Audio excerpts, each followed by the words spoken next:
kedatangan Jepang, apa yang ada muncul di pikiran kalian tentang Jepang? Bagus.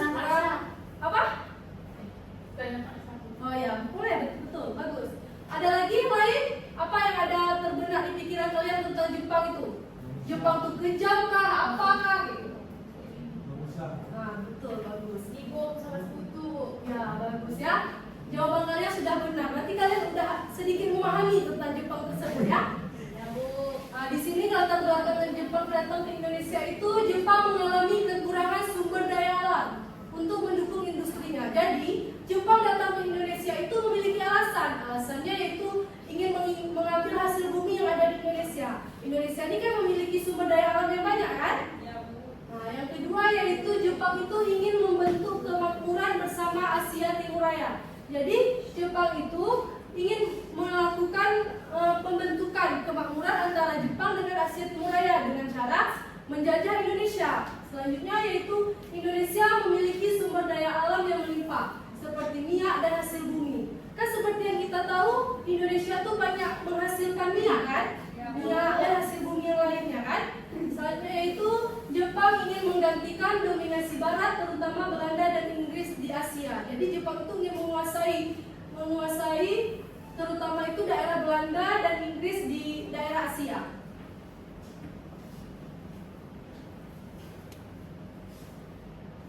Selanjutnya yaitu ada faktor penyebab kedatangan Jepang ke Indonesia. Yang pertama itu yaitu kebutuhan bahan mentah untuk industri dan militer Jepang. Jadi Jepang datang ke Indonesia itu banyak sekali memiliki keinginan mereka datang ke Indonesia. Yang pertama itu mereka ingin mereka itu kan memerlukan kebutuhan yang banyak. Jadi mereka datang ke Indonesia untuk mengambil bahan mentah dan memperbanyak militer mereka tuh lebih bagus lagi biar bisa berperang di negara lainnya. Yang kedua yaitu posisi Indonesia itu sangat strategis di jalur perdagangan di Asia Tenggara. Seperti yang kita tahu, Indonesia tuh kan strateginya kan bagus, berada di jalur perdagangan internasional kan? Ya Bu. Nah, selanjutnya yang ketiga yaitu kekalahan Belanda dalam Perang Dunia Kedua. Jadi karena kalahnya Belanda, Jepang mengambil kesempatan untuk mendatangi Indonesia dan menguasai Indonesia. Selanjutnya yaitu ada propaganda Jepang sebagai saudara tua bangsa Asia. Jadi yang terakhir itu keinginan untuk memperluas wilayah kekuasaan di Asia. Jadi Jepang itu ingin memperluas kekuasaannya di Asia ini. Makanya mereka mendatangi Indonesia untuk dijajah oleh mereka.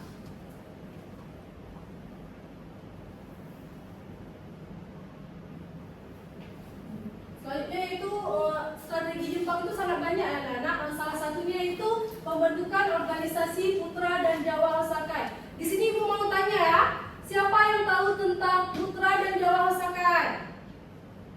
Ada yang tahu? Enggak Bu.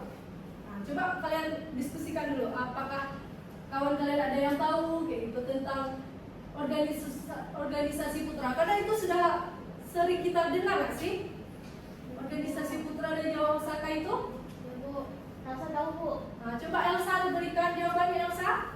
Putra adalah pusat tenaga rakyat, organisasi yang dibentuk oleh Jepang pada tahun 1943 yang dipimpin oleh 4 serangkai, yaitu ada Soekarno, ada Muhammad Hatta, Ki Hajar Dewantara, dan juga Kiai Haji Mas Mansur yang untuk memobilisasi rakyat demi kepentingan orang Jepang, namun dinilai terlalu menguntungkan Indonesia sehingga dibubarkan dan sehingga digantinya dengan Jawa Hosakai. Bagus sekali ya, tolong berikan apresiasi kepada temannya. Jadi selanjutnya itu ada pembentukan milisi seperti PETA. PETA itu pembela tanah air ya. Sepertinya kalian udah tahu kan apa itu PETA kan? Pembela tanah air Bu. Selanjutnya Ibu akan memberikan siapa yang mau bertanya tentang pembahasan hari ini? Memberikan pertanyaan. Kalau tidak ada yang ingin memberikan pertanyaan, berarti Ibu yang harus bertanya ya. Iya. Nah, di sini Ibu akan memberikan pertanyaan. Bagaimana pendudukan Jepang yang penuh penindasan justru dapat mempercepat lahirnya kesadaran nasional dan kemerdekaan Indonesia? Apa alasannya? Coba dicari ya. Ibu kasih waktu 5 menit ya. Apa yang ulang lagi pertanyaannya? Ulang, Bu. Jadi, bagaimana pendudukan Jepang yang penuh penindasan justru dapat mempercepat lahirnya kesadaran nasional dan kemerdekaan Indonesia?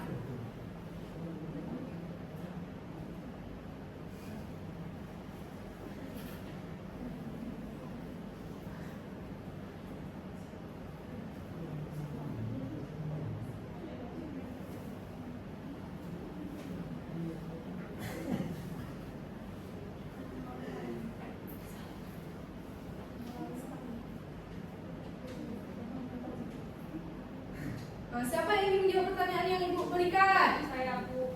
Sarah, tolong diberikan jawabannya, Sarah. Pendudukan Jepang yang menindas justru mempercepat kemerdekaan karena Jepang melibatkan tokoh nasional, menggunakan bahasa Indonesia dan melatih pemuda, sehingga kesadaran nasional dan kesiapan rakyat Indonesia untuk merdeka semakin kuat. Bagus sekali. Tolong beri tepuk tangan untuk kawannya.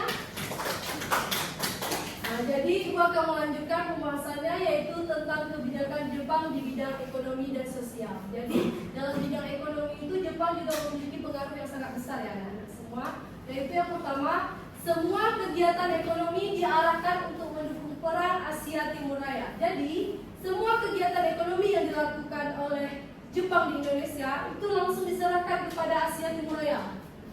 Dan yang selanjutnya yaitu penerapan sistem kerja paksa. Seperti yang kita tahu tadi, Romusa itu kan kerja paksa. Jadi Romusa itu sangat kejam anak-anak. Seperti yang kita bayangkan itu, Romusa itu emang kejam karena di situ mereka dikerja tanpa digaji, terus tanpa dikasih makan dan disiksa oleh Jepang itu sangat parah ya. Selanjutnya yaitu pengumpulan hasil bumi dan logistik untuk Jepang. Jadi Jepang itu mengumpulkan hasil bumi dari Indonesia dan dimanfaatkan oleh mereka.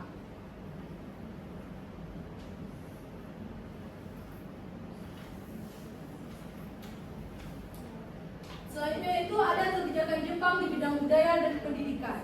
Di bidang pendidikan, Jepang itu diarahkan untuk kepentingan militernya. Jadi di bidang pendidikan itu, Jepang itu memanfaatkan kesempatan. Mereka menjadikan rakyat Indonesia itu sebagai disiksa dan memberikan keuntungan untuk militer Jepang tersebut. Yang kedua yaitu lagu kebangsaan Himigayo dan penghormatan kepada kaisar yang diwajibkan. Jadi mereka itu dalam bidang ekonomi mempelajari bahasa Jepang di Indonesia dan disuruh untuk menyanyikan lagu-lagu kebangsaan mereka.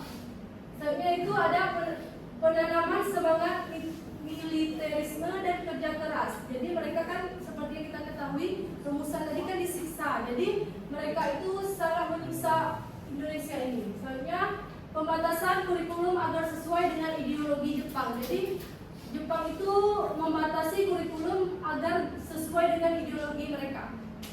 Selanjutnya Ibu akan membagikan LKPD ya. Di sini kalian disuruh untuk menjawab pertanyaan sesuai kelompok ya. Ibu akan membagi kalian dari tiga kelompok. Ini berapa orang sebenarnya? Bisa 3 kelompok. Nanti kalian berdiskusi. 10 orang kali. 10 orang, 4 kelompok aja ya. 3 aja. 3. Lebih 1 ya. Nanti satu kelompoknya ada 4 orang ya. Nanti diskusikan bersama dan presentasikan ke depan ya.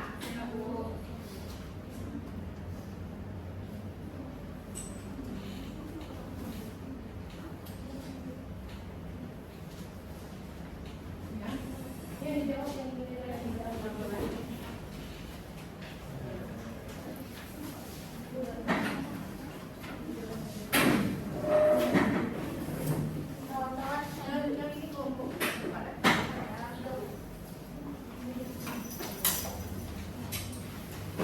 Ibu kasih waktu 15 menit ya.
kami di sini mendiskusikan tabel dampak kedudukan Jepang di Indonesia dalam bidangnya dan dampak positif dan negatifnya. Dalam bidang politik, dampak positif yang terjadi itu ialah munculnya kesadaran nasional dan semangat kemerdekaan tokoh dan bahasa dilibatkan. Dan dampak negatifnya, pemerintah bersifat otoriter, Diktator, kebebasan pemilihan dibatasi, rakyat tidak memiliki hak untuk berpendapat. Di bidang ekonomi,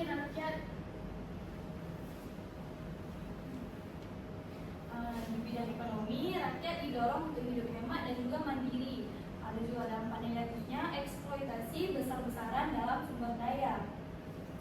Pada bidang sosial dan budaya, ada dampak positifnya yaitu semangat persatuan dan juga gotong royong yang meningkat, sedangkan ada dampak negatifnya yaitu penindasan terhadap rakyat. Kemudian di bidang terakhir yaitu pada bidang militer. Dampak positifnya pemuda mendapat latihan militer melalui peta. Sedangkan dampak negatifnya rakyat dipaksa ikut perang oleh Jepang. Sekian presentasi dari kelompok kami. Assalamualaikum warahmatullahi wabarakatuh. Waalaikumsalam warahmatullahi wabarakatuh. Ini apresiasi ya. Selanjutnya kelompok 2 ya.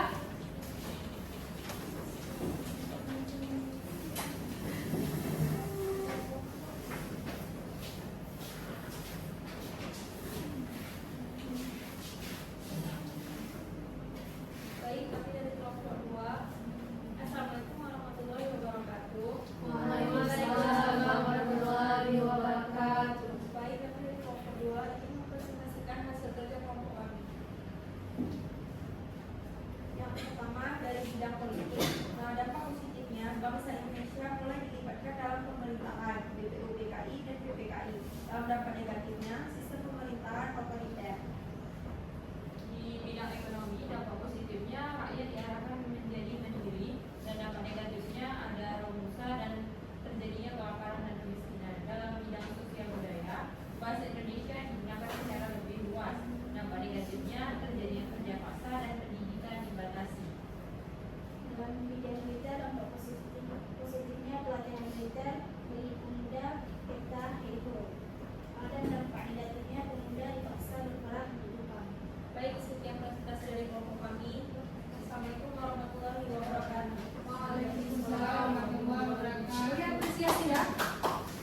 Selanjutnya kelompok 3 ya.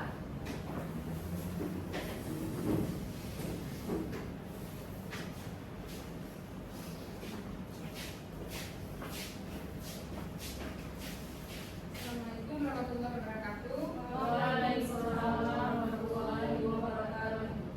Kami dari kelompok 3 akan mempresentasikan hasil diskusi kelompok kami, yaitu yang pertama ada di bidang politik. Untuk dampak positifnya adalah munculnya tokoh-tokoh nasional dan pengalaman berorganisasi bagi bangsa Indonesia. Untuk dampak negatifnya itu pemerintahan bersifat otoriter. Yang kedua itu ada di bidang ekonomi. Dampak positifnya yaitu penggunaan produk dalam negeri. Untuk dampak negatifnya kerja paksa dan ataupun kemiskinan rakyat.